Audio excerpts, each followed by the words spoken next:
Welcome to the Awaken Heart Podcast. I'm your host, Nancy Walters. Get ready to create magic and miracles as you lean into your heart's desires. I believe not only does the heart want what it wants, but it knows. This show is a weekly deep dive into what it means to live from an awakened heart. I'll be sharing inspiring stories and real conversations with people just like you, who have turned the ordinary into the extraordinary. My mission is to show you how you too can be connected and heart-centered in every area of your life. Your journey to aligning with more love, more joy, and your wildest dreams come true starts now.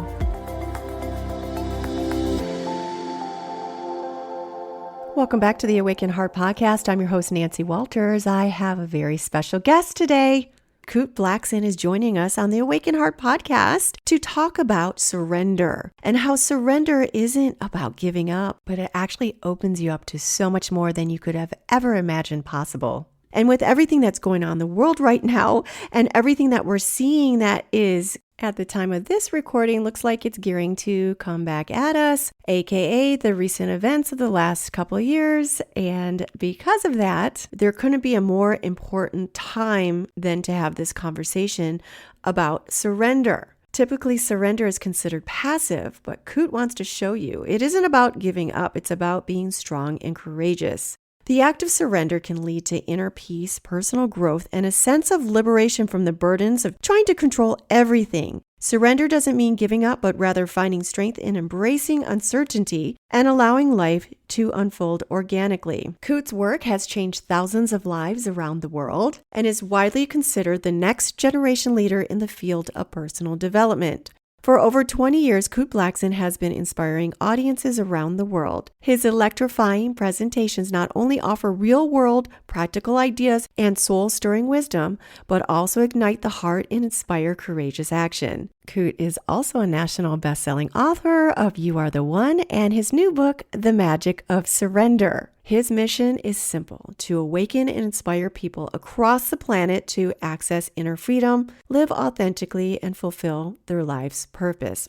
In this episode, you will hear how to begin the transformative process of surrender, begin listening to and trusting the voice of your soul, and discover how we have the power to transform our inner reality, and how recent events, lockdowns, restrictions have helped us find freedom within ourselves. I've loved this conversation. I have followed Kute for many years myself and have followed his guidance and have been inspired by him on so many levels. He's helped me through some difficult challenges I've had in my own life. I have attended his seminars when I lived in Los Angeles. I am so thrilled to have him with us today to speak to you about surrender.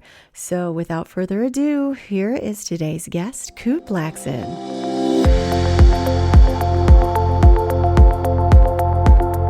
Hey, Kute, welcome to the Awaken Heart Podcast.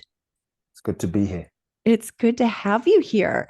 And I'm so excited to have you on. And before we get started, I just want to tell a little story real quick. So I just recently moved back to Michigan. My mom has Alzheimer's. My dad recently passed. That's one of her photos that she did when she was really young. So I was unpacking all my stuff and I got to my books and I start to unpack my books and there's glue that spilled all over my book. So I had to surrender some of these books and I just had to, I've been carrying around for years and I just had to say, I have to let some of these go. It's okay. It's meant for a reason. But then there was this one in there. Oh, very cool. You.Are.The.One. See how it has no cover? There was glue all over it. I had to unstick it. And I said, I cannot lose this book. And it reminded me, I wanted to reach out to you to be on my podcast. I'm like, you know what? I have to reach out to him. Maybe once I get settled in, get my stuff and get settled in. Maybe in August, I'll reach out to him. Well, lo and behold, 3 days later, I get an email from your booker, Monica. Wow. Yes. She's like, oh, Kute Blackson, can we have him on your show? You know, his voice needs to be heard. Blah, blah. I'm like, oh my God, is this a joke? This is a joke. It's on Instagram. Okay, whatever. Okay, sure. I'll have Kute on. And I didn't hear anything for a couple of days or a week. And then she reached out to me again and sent me an email. I'm like, oh my God, that is so awesome.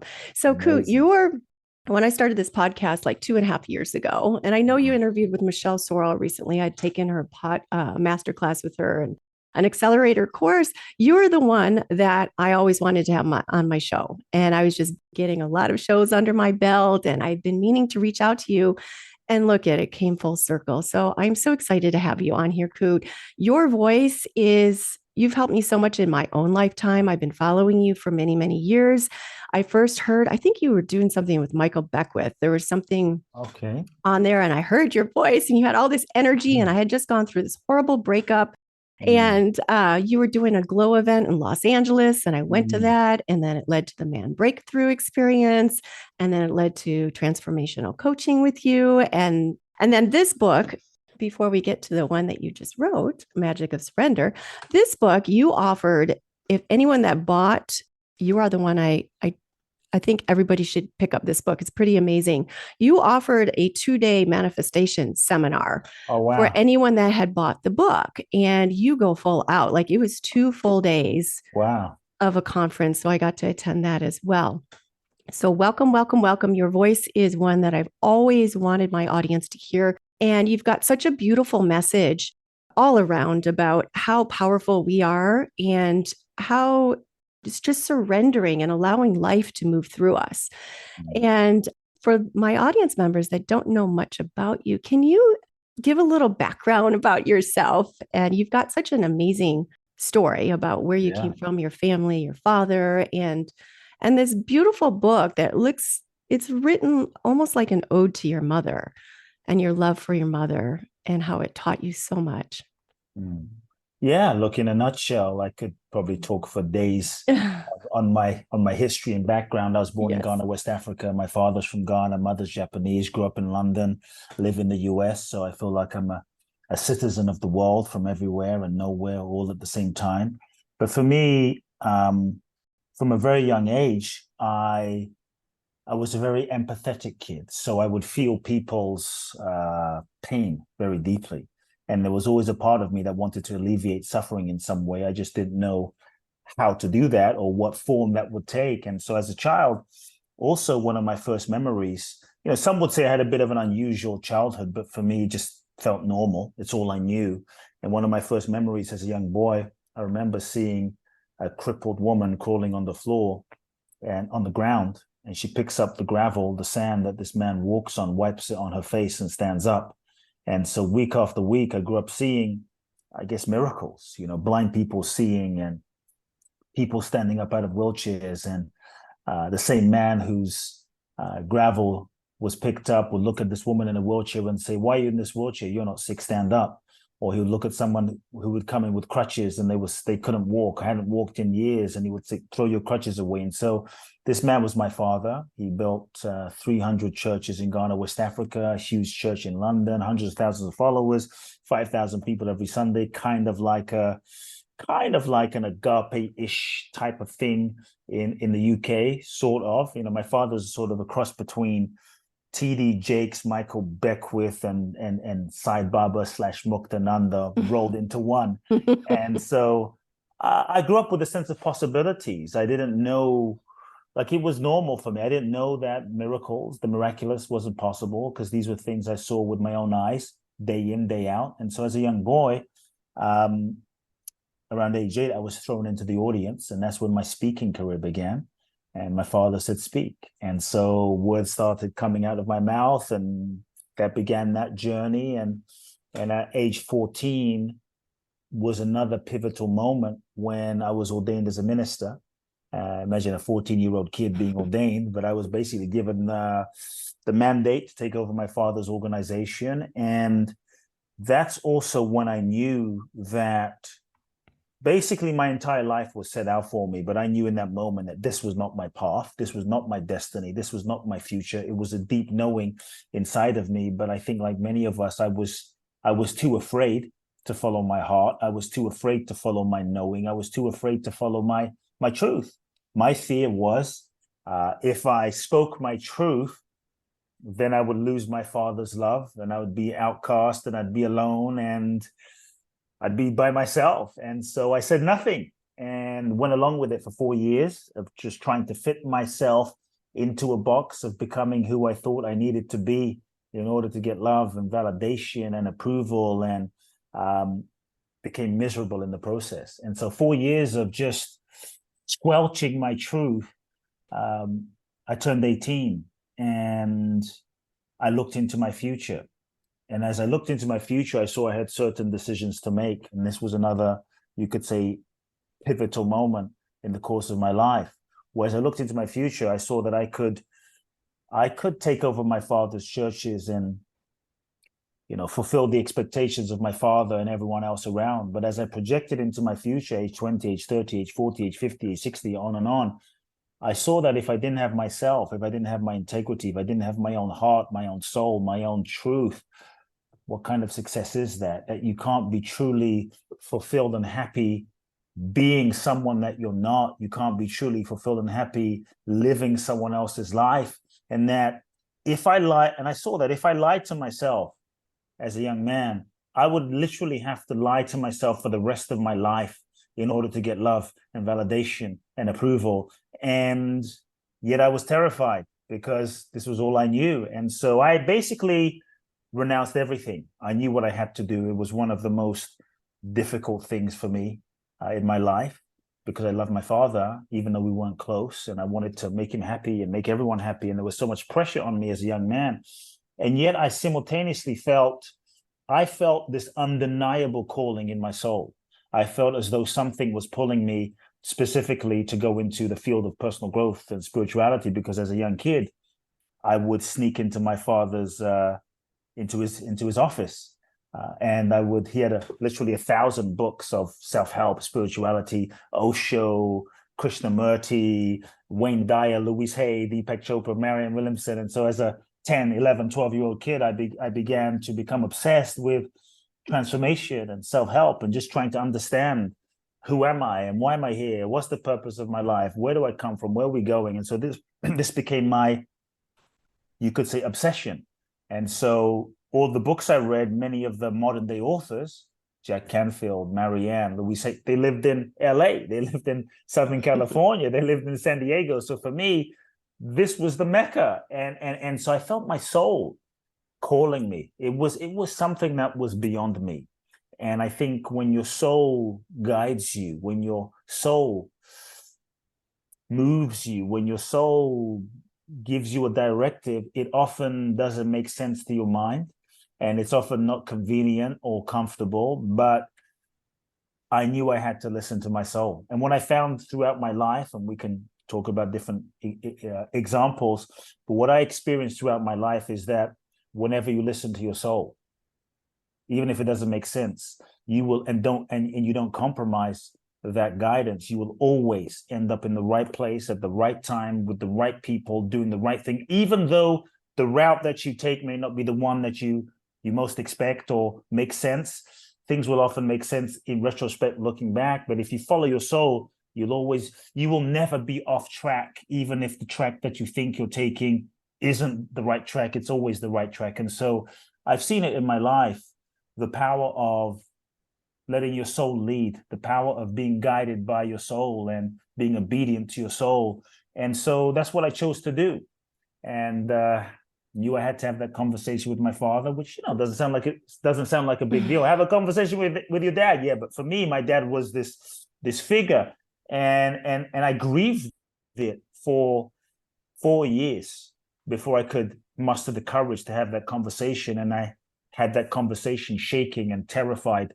But I knew for me, it felt bigger than me. The calling of my soul felt bigger than me. And I had the conversation, told him I'm not taking over. Long story short, ended up winning a green card in the green card lottery.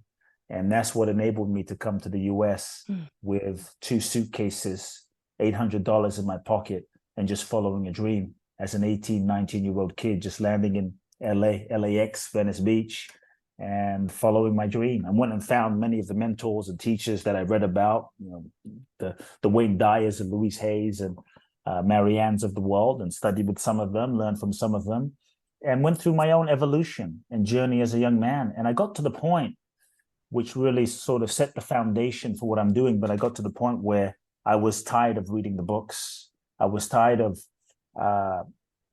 reading through someone else's experience. I wanted to know God. I wanted to know truth. I wanted to know reality. I wanted to know the nature of life for myself through my own experience. And I broke up with my girlfriend at the time. I went through this experience with a talk show that I was trying to promote that was a bit disappointing. And I was guided to travel, and I ended up in walking the Camino in northern Spain, ended up in India. And it was my time, spent 4 or 5 months in India. And it was my time in India that really, I would say, cracked me open to another dimension of life and reality and my purpose, that set the foundation for who I am and the work I'm doing. And so it was out of that I came back to LA and began working with people one-on-one. And slowly, you could say, my way of working and uncoaching people evolved and merged, and was guided to create certain processes like the one-on-one processes, like man breakthroughs and Bali's and different things that over the years have transformed life. So that's a bit of the story. And I'm thinking about, there's an excerpt in your book here where you were on the train station in India. I know India taught you a lot of this magic of surrender. Yeah. And everybody can use this really in any aspect of their life, where you were just like, your train was 9 hours late and you were flipping out. I'd be flipping out, just like cursing India, cursing the train station. Why can't anything be on time? And you just looked around you and you saw everyone just like, having a picnic, just enjoying the moment, chatting with each other. And you're just in literally hell on that train station. And India just teaches you so much just to enjoy the present moment and to slow down. And here's a quote from your book where the man invited you to sit down next to him. And he said, "You can't control when the train is going to show up. What you can control is what you do on the platform and how you live the moments as you wait, how you meet each moment of your life, and how you relate with those around you. I invite you to embrace what's happening as it's happening. Heaven or hell is not outside of you on the platform. It's in your mind. It's not about where you are out there, but where you are in here." And he tapped your forehead. And that's so true in so many aspects of our life. We create our own hell by trying to control all of our situations in our life and making things happen. And I know that you always teach that there's a divine intelligence that is moving through us as long as we open up to that intelligence. And you talk a lot about following your soul and listening to your soul's calling. But with so many of us wrapped up in the Western world and being in our mind and doing and having, how would somebody begin to tap into their soul and start listening and trusting the guidance that they're giving from inside of them instead of like the mind that's all I think I'll answer that in different ways. I think that we are afraid that if we listen to our soul, that shit's gonna fall apart. If we listen to our soul, all hell will break loose. If we listen to our soul, we're not going to be in control. It goes back to this whole fear of surrender.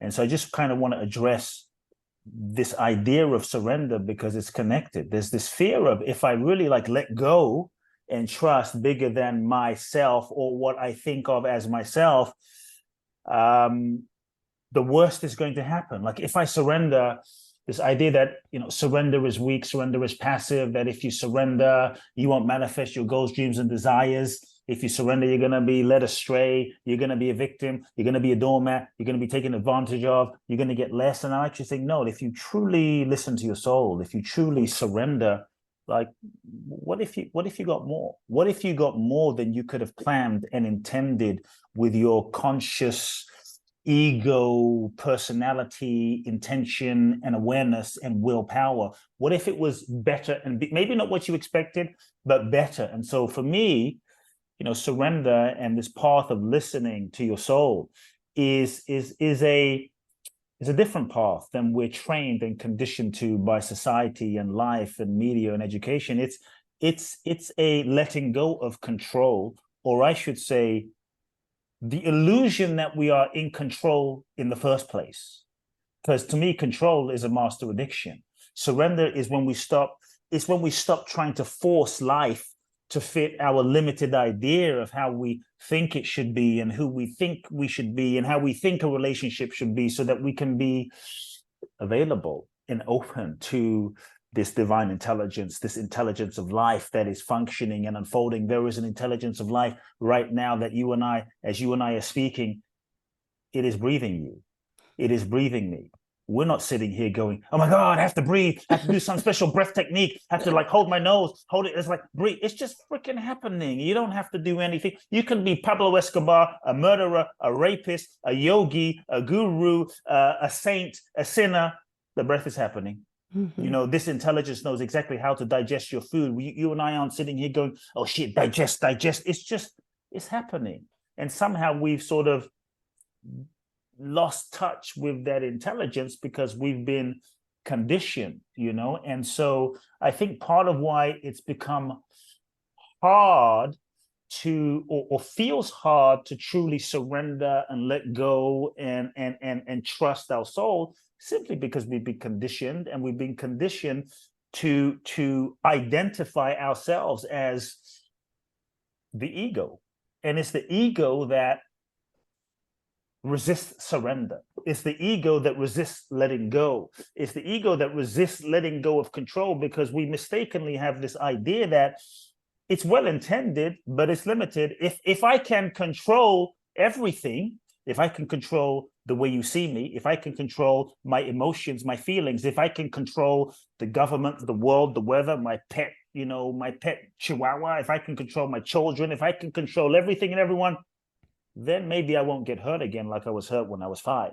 And so this drive for control is well intended, but it's very limited. And so it's the ego that resists letting go and resists surrender, because the job of the ego is to, number one, protect you from getting hurt like you were hurt. And the ego is really that idea of what we mistakenly believe ourselves to be based on name, body, form, mind, experience, memories, history, emotions, belief systems that we hold on to and identify as a sense of me. And so letting go and surrendering and trusting soul, trusting this intelligence can feel scary, because it's kind of surrender is kind of a death to the ego, or a death to the perceived ego, which is what we believe ourselves to be. So the degree to which we believe ourselves to be this ego structure identity is the degree to which we will often, you know, seek control to also to reinforce our sense of existence. So the job of the ego is, which is to protect you from getting hurt like you were hurt, well intended but limited. The job of the ego is to reinforce its sense of identity and existence. And so this illusory idea of, if I'm not in control, if I can be in control and be the one that is doing everything, I'm going to be the doer that makes shit happen, and I'm going to do everything, then I, as a separate sense of self, must be real.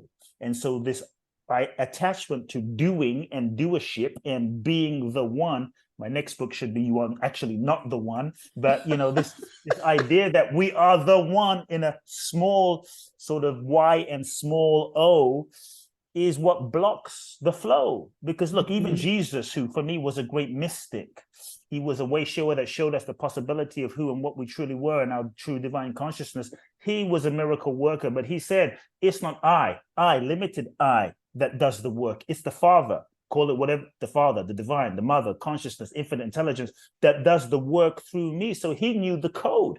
And that code was, it's not the limited self that does it, it's life that does it. And so for me, the ego is well intended, but it's the ego that resists. But what we have to realize is this ego, which we mistakenly believe ourselves to be, is not even real. It is not a thing. It is a process of identification. Like a bicycle is a thing. The pedaling is a process. And through activity and through life and through religion, education, society, parents, life, family, everything that we've been told from our conditioned environment, the ego gets reinforced. And so I think that we were all born free. We were all born in touch with flow, in touch with our soul. If you look at a baby, they're in touch with their soul. We were all that once. Even the worst person on the planet, they were in touch with that essence ones, you look at them and they're just pure light, beingness, source, energy. I don't care if you're, you know, Escobar, Trump, Biden. I don't care if you're a burglar. We were all that pure, free consciousness, essence, surrendered to the flow of life.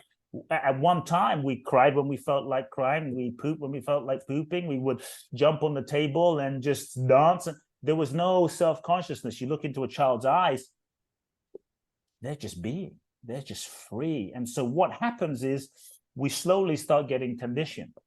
You know, we incarnate into this human experience alive, aligned, free. We meet our parents, and God bless them, they're doing the best that they know how to do based on their parents and, you know, their grandparents. And so maybe dad was crazy. Maybe mom was an alcoholic. Maybe they were fighting all the time, and that was painful. Maybe they were good people, but they just didn't know how to meet our emotional needs, and that was painful. And so the first thing is we learn all sorts of strategies to shut down, disconnect, not feel, suppress. And then we kind of close our hearts as a strategy of control, as a sort of defense mechanism to not feel the pain and protect ourselves from the pain of our environment and what's going on around us. And then we learn, I would say, all sorts of strategies to get love, validation, and approval, where we learn to contort ourselves into a certain shape to be loved. We develop a role, a mask, a persona, becoming who we think we need to be loved. And so that version of ourselves that we become is who we end up thinking that we are, but it's not. It's just a conditioned pattern. And so the degree to which we've sort of become conditioned into this person is the degree to which we're not free, the degree to which we're not free to flow, the degree to which we're not free to surrender, the degree to which we're not free to truly trusting our soul, because we're so being conditioned to believe that we are Nancy, we are Kute, we are John, we are this version. And this is why we often say, no, this is just who I am, you know. And to let go of that, you mean to open my heart again after I've had to close my heart in order to deal with the pain of not having my needs met, because not having my needs met was so painful. So I learned to close my heart so that I didn't have to feel that pain. Now you're saying, like, surrender and trust your soul and open your heart to love again. It's like, hell no, I might get hurt again. Boom. And so that pattern of conditioning and control is not bad.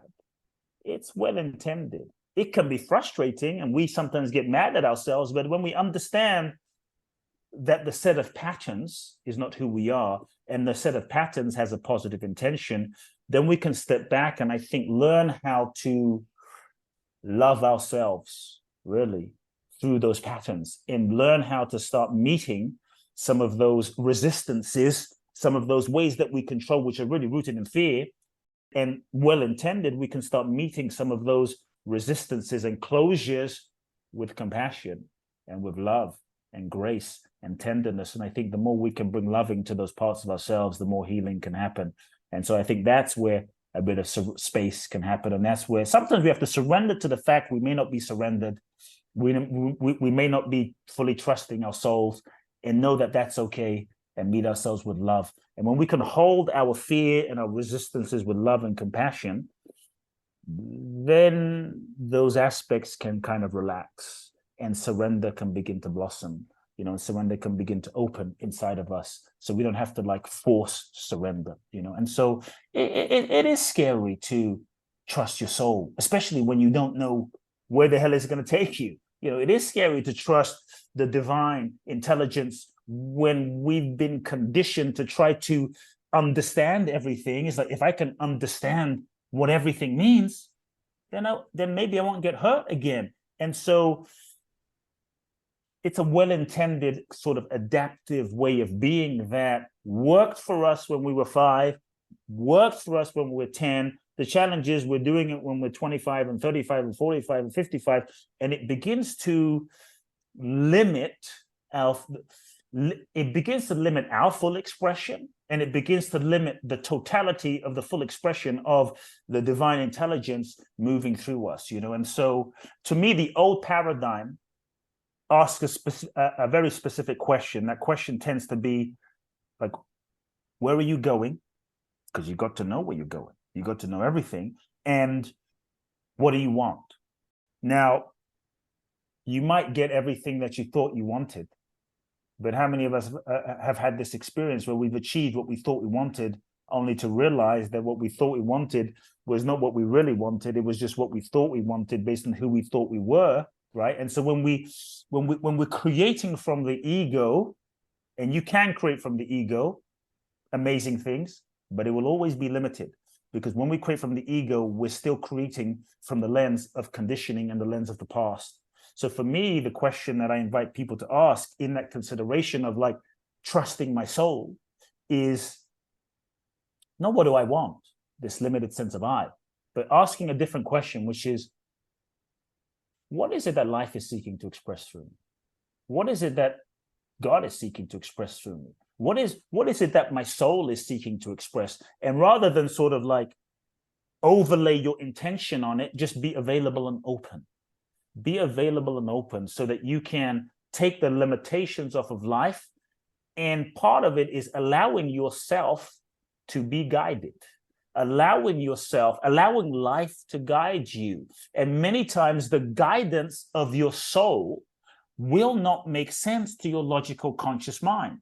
In fact, if it makes total, complete sense to your logical conscious mind, it probably is not your soul. It's probably your logic and your mind and your conditioning that is trying to kind of calculate everything to keep you safe, because the true guidance from your soul is arising from a dimension of your being that is unconditioned, that is beyond your personality, so it often won't make sense. And so I think we have to begin to create the space in our life.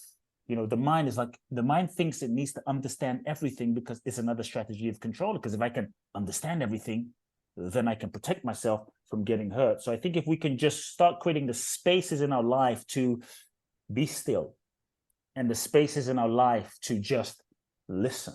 We don't take time to listen, to just sit and listen. We're scrolling on our phones, we're online, we're driving, we got Netflix playing, there's 17 things happening, like the more I can do, multitasking, we're exercising while doing our makeup, while eating lunch, whilst using the toilet, whilst being on the phone with a friend, while sending an email simultaneously. 17 things going, it's like, what's and so I think in many ways we sometimes distract ourselves with busyness so that we don't have to listen to our soul, because on some level, at the deepest level, there's a part of us that knows everything, and we sense and intuit the part of us that knows everything. And sometimes that's scary, because oh shit, if I actually be still and I listen to my soul, then what? And so I think as a strategy, we sometimes avoid sitting still and listening because we're afraid of the truth and the guidance that we sense is bubbling under there. And so we busy ourselves. And as a result of busying ourselves, stay on the surface, as a result of staying on the surface, we create more karma and drama in our lives. But I think when we truly listen to our souls, the guidance of your soul, just because it doesn't make sense, doesn't mean it's not aligned. And often the guidance of your soul won't always appear to you in a loud siren bell. Sometimes it will be very subtle. Sometimes it will be a very gentle whisper. This is why we have to pay attention. So I would say create the spaces to listen. And what I have had to learn to do over decades, painfully, is one key for me is I stopped questioning. And I just started to become obedient. Turn left, turn left. You'll ask me, well, why are you going there? I have no idea. Turn right. Why? I have no idea. Why did you pick up I don't know. And so I think the more we can actually get comfortable with not knowing, it's like not knowing. I don't know. I don't know what this means. Then we begin to cultivate. So giving up the need to know. Then I think it's important to cultivate the quality of curiosity.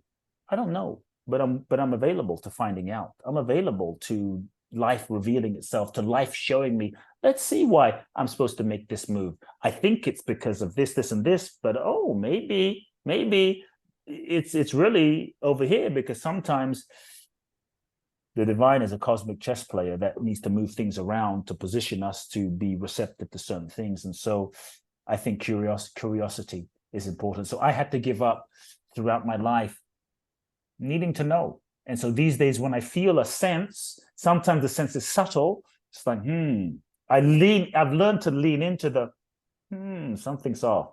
What if? Contact that person. There's a flow. There's something's kind of like my mind. I want to go over to the left, but there's a flow that's kind of moving to the right. And so I've learned to lean into that, and I've learned to stop questioning. Turn right, turn right.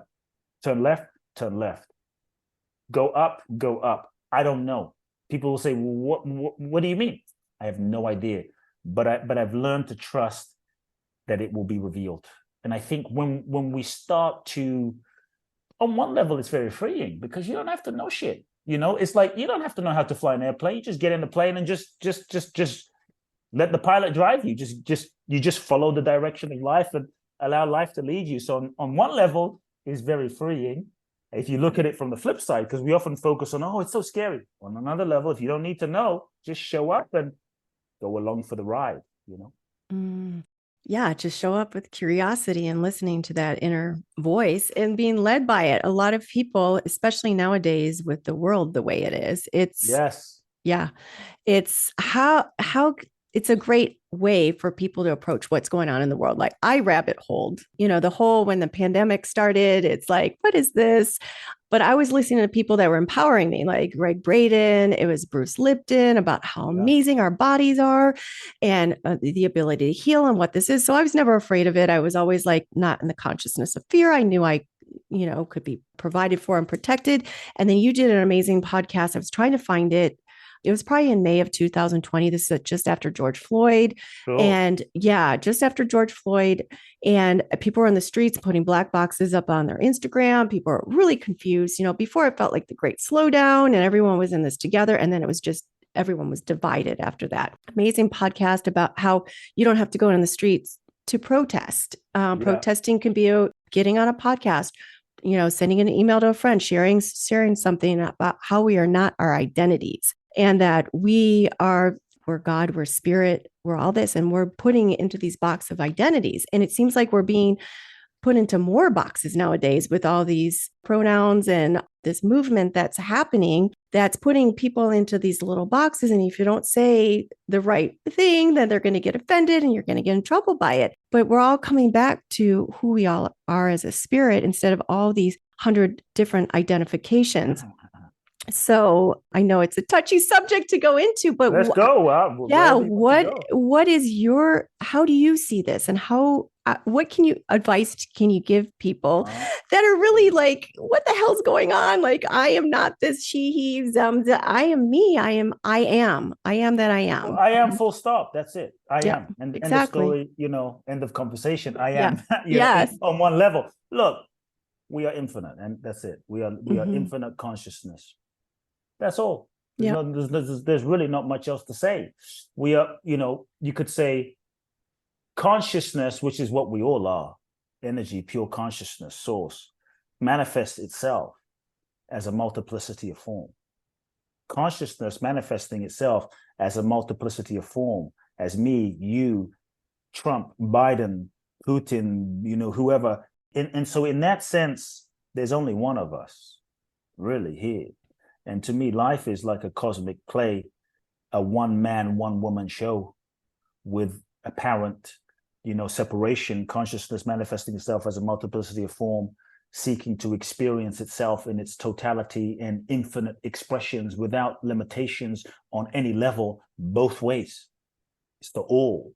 And so for me, life is like a play. It's a Maya, it's an illusion, it's a play, it's a movie where I think at the end of the movie, when the veil drops, i.e. you die, or i.e. you truly wake up while you're alive from the limited identification of this mind-body mechanism illusion, you start seeing that it's like in a one-person play, you start realizing that it was being played by the one character. and that one character, which is the infinite itself, playing itself in all forms. And perhaps the greatest Oscar-winning performance ever by the infinite, playing itself as me, as you, as Trump, as Biden, as Judas, as Jesus, as it all, And so for me, that's sort of that higher level of things. But in this world, the way I see it also is this. I've learned to accept the nature of this reality. To me, this domain, this 3D human experience domain, is not the domain of infinite utopia and bliss. It's not. And it's not meant to be. So if you're looking for infinite utopia and bliss and kumbaya in this physical domain, it doesn't exist here. Jesus came, Buddha came, Lao Tzu came, freaking Ramana Maharishi came, and the world is still the world after gazillions of years. So this, I think we have to understand the nature of this reality. We live in a world of interdependent polaric opposites. That's the nature of life. This domain that you and I, we've incarnated in, having this conversation on this podcast through, is the realm of duality. It's the 3D. It's just how it is. And in the 3D, interdependent polaric opposites, plus, minus, up, down, positive, negative, yin, yang, good, bad, light, dark, rich, poor. It's the Tao. It's physics. It's physics. And so I think when we stop looking for ultimate utopia and peace out here in the relative, in the changing, in the impermanent, you start realizing that the real dimension of true freedom and the real dimension of infinite bliss is not out here, it's inside of us. Mm-hmm. I mean, Jesus said the code, the kingdom of heaven is within. He didn't say the kingdom of heaven is in a Lamborghini, is in a six-pack, is in a Ferrari, is in a mansion. The kingdom of heaven is within your own consciousness. And that dimension, which is that sort of transcendental realm that is beyond duality, that Rumi talked about, out beyond the field of right and wrong, I will meet you there. It's within us. It's what we all are. So at that level, we are all whole, perfect, complete. And that source of infinite bliss is within us. And so I think for me, when we stop looking for it out here, because we're not going to find it out here, up, down, it's just the way of life. When we can accept it, in other words, when we can accept that this world is the 3D, a realm of limitation. It's a realm of limitation. Doesn't mean some amazing things aren't possible, but you and I, our bodies will die. We can't just jump and fly. Now, maybe there's a few people that can, but I haven't seen them yet, and so this world is a realm of limitation. And somehow, as souls, what we are is infinite and unlimited. We incarnate as infinity, infinite, unlimited, limitless consciousness into the limitation of this three-dimensional realm to play. We incarnate in this 3D realm of duality, which is limitation, in order to experience the limitation, not to be limited, but to actually, through limitation, remember who you really are. Through limitation, awaken to the true reality of our unlimited nature. And how do you, in the game of life, how do you remember that you're unlimited if there's just nothing but unlimited around? That's an easy game to play. You just stay in the 5D, 7D, 800D, stay in another dimension. What's the point of incarnating into this video game of limitation if you already if everything is unlimited? So we incarnate to become masters in limitation. And to me, everything is really serving that. And so even the last few years, on one level, I have different opinions, but over the last few years, limitation, lockdowns, even that on some strange level, and I'm not saying I agree with some of the stuff that happened, but even on some strange level in the spiritual evolutionary video game that is called life, which is the process of awakening and evolution, limitation, lockdown, limitation, or even that is serving you and I, all of us, to find the source of freedom that is within. Because when we find the source of true infinite freedom that is within us, that we are, that you are beyond this physicality and limitation, then we become truly free. And then we become truly powerful. Then we realize that nothing outside of us, no government, no president, no person, nothing outside of us can lock you down, because your soul is free. It's like Mandela was in prison, but was not in prison. And many of us are free, but we're living in prison. The prison of mind, the prison of beliefs, the prison of limitation, the prison of childhood, the prison of fear. And so I think part of the game of limitation is to force us to awaken to the freedom that is our nature, so that we can be in the world but not of the world. And once we awaken to the shit, I am divine, I am unlimited, I am infinite, then we can start, you could say, relating to the world in a whole different way and become powerful creators of our reality and our experience in a whole different way. And so to me, life is just kind of like an energetic matrix of mirrors that's constantly reflecting to you, showing you who you are, who you are, who you are. But I don't like it. Tough shit. Life doesn't lie. It's showing you who you are, not to create suffering, but just so that you can see who you're being and what's going on, so that you can play the game of like, what experience do I want to have, and shift my experience so that life can also start shifting. But for me, it's a beautiful game. Mm-hmm. And the world is reflecting back to us things that we need to heal within our own self. Yes. And the world was a huge reflection of that. I had moved from Los Angeles to Portland. I didn't know why I followed that calling too. I just saw a vision and I went up there. And then lockdown happened. Like a couple months later, I'm sitting in my Portland place in the Mecca of confusion, a ball of confusion over there. And you know what? It caused me to wake up. I literally had to rabbit hole. Like I listened to all the spiritual teachings. I listened to you. I listened to all my leaders. And then as it dragged on, I rabbit holed. I went into that rabbit hole for like 2 years and went through the dark night of the soul, seeing what was going on in the world and being like, what the heck? And then I came back out of it. I know a lot of people over the last couple of years have gone down a certain rabbit hole, like not even paying attention to what was going on in the world. So it's about seeing the world and not being in it, or being of the, what is that expression? Being of the world, but not being of the world, but not being in the world, but not being of the world. Yes.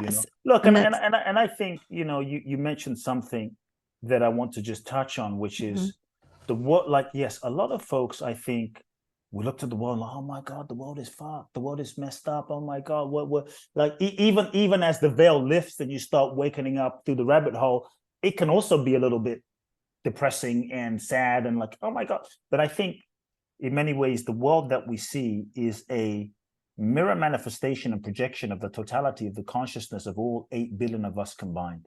The world that we see is simply reflecting to us all of our consciousness that's projected out here onto the energetic screen that is called the world. In that sense, there is no world out here.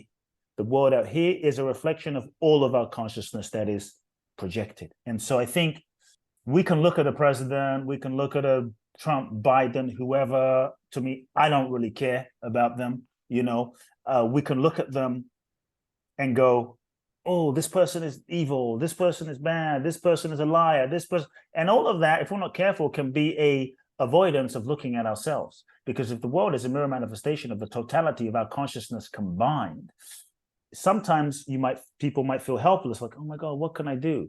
But I really believe that if we're willing to take responsibility and start with, okay, where do I lie? Where do I lie? Where am I out of integrity? Where do I BS? Well, this politician, where do I BS? Where do I play games? Where do I manipulate? Where do I lie to myself about who I am and what I feel and about my relationships? Where do I lie? Because if the world is a projection, the leaders, the presidents, the mayors, the heads of state, they're really manifestations of our consciousness. And so when we can say, okay, I may not be able to change everything out here, but I can change myself in here. This is what we can do. And if we're willing to say, you know what, I'm going to own my projection and I'm going to look at where I've been living out of integrity. Where have I been cheating?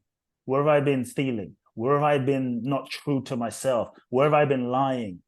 And own that and start bringing yourself into alignment. Where do I drop bombs of, where am I at war within myself? Where do I drop bombs of self-hatred on myself? Where do I drop bombs of gossip and malice on those around me that I don't like? We want peace on the world, but I won't even call up my sister and say, hey, I'm sorry. I'm sorry. My ego's getting in the way of apologizing, even though I think I'm right. I know I'm right, but I'm sorry. Let's make peace. But we want peace in Ukraine and peace in Russia and peace in Somalia, yet often we won't reach out and, make that first move and humble ourselves. And so I think what we can all do is we have the power to transform our inner reality. I think when we transform our inner reality, then since everything and everyone is interconnected, that when we transform, we will affect the fabric of consciousness for all humanity and open that possibility for all humanity, and it will shift the frequency if we all do our part. But also, as we transform and heal ourselves, and you could say excavate the sort of depths of our own shadows and secrets that we've pushed down inside of the depth of our own subconscious, and bring them out and bring those parts of ourselves out to the light so that we can bring loving to them and bring healing and integration and healing the division between ourselves, our authentic nature, our divinity, our humanity, then we impact the planet. And then when we go out in order to protest or to take some action, we no longer go out into the world and reinforce the karma and reinforce the suffering that's there. We're coming from a more healed and whole place. And when we come from the place that is more integrated, our actions, our words come from a different alignment and have a different impact and have a different effect.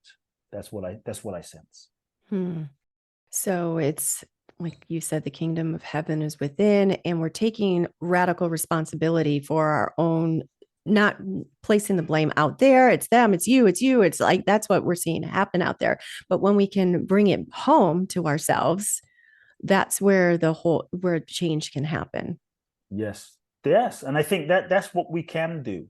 And I think if we do that, we're doing our part. If we do that, because what use is it trying to go out and march for peace when we hate our sister, when we hate our father, when we won't even pick up the phone and call our father, but we want to go march on the streets of downtown LA to bring peace? Doesn't energetically, doesn't quite work that way. Our consciousness is still contributing to suffering, contributing to hate, contributing to division. And so I think we have to be willing to take responsibility, for sure, and play our part in this. To me, life is still beautiful despite it all. It's to have, the way I've seen it and perceive it, to have this opportunity to live life and experience all the flavors of life. To me, if everyone believed what you believed, how boring would that be? If everyone voted for the exact person, if everyone believed what would be the point of this incarnation? And so I think part of it is to realize, can we realize the beauty in the total rainbow and diversity of experience, so that we can experience and remember the underlying inherent oneness that is underneath it all. And that's why I go back to the first thing I said, is consciousness manifesting as a multiplicity of form, but really it's a one person show. It's a one being show. Trump, Biden, they're being played by the same infinite intelligence and character. And God is the ultimate actor that will win the Oscar in the play that is life. They appear separate on the surface, but really it's just one.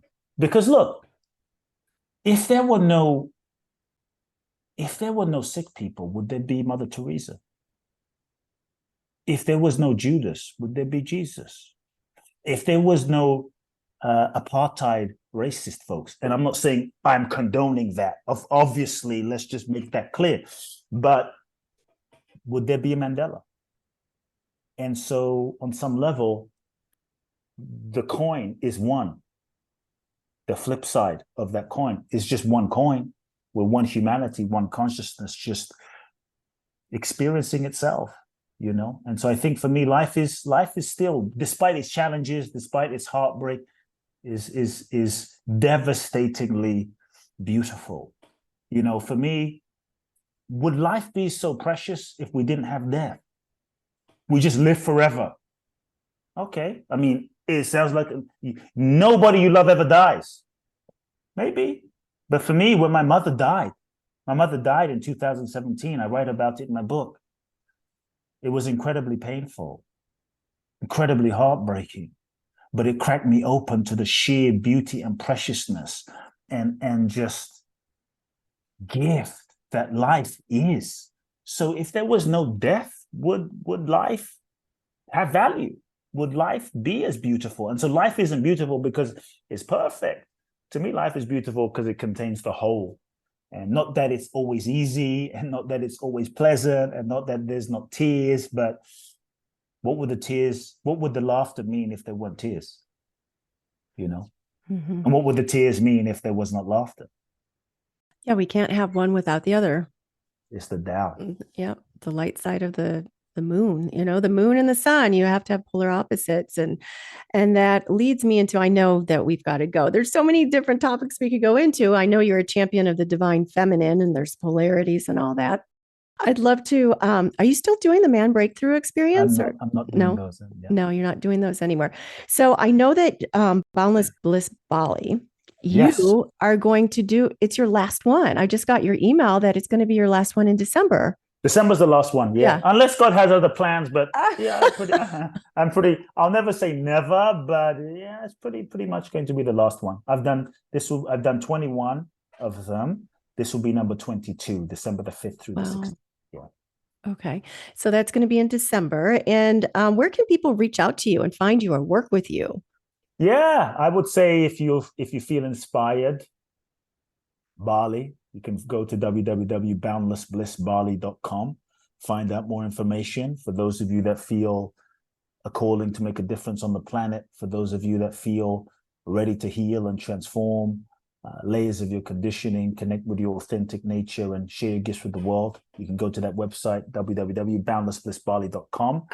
My main website, Kute Blackson, Kute, kuteblackson.com.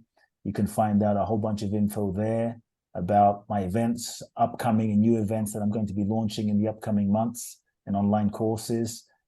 Instagram, Kute Blackson, Facebook, Kute Love Now. Obviously, the book, The Magic of Surrender, people can find it on Amazon, the paperback version. Yes, and your Soul Talk, your podcast. Soul Talk podcast, yes. You can listen in for free.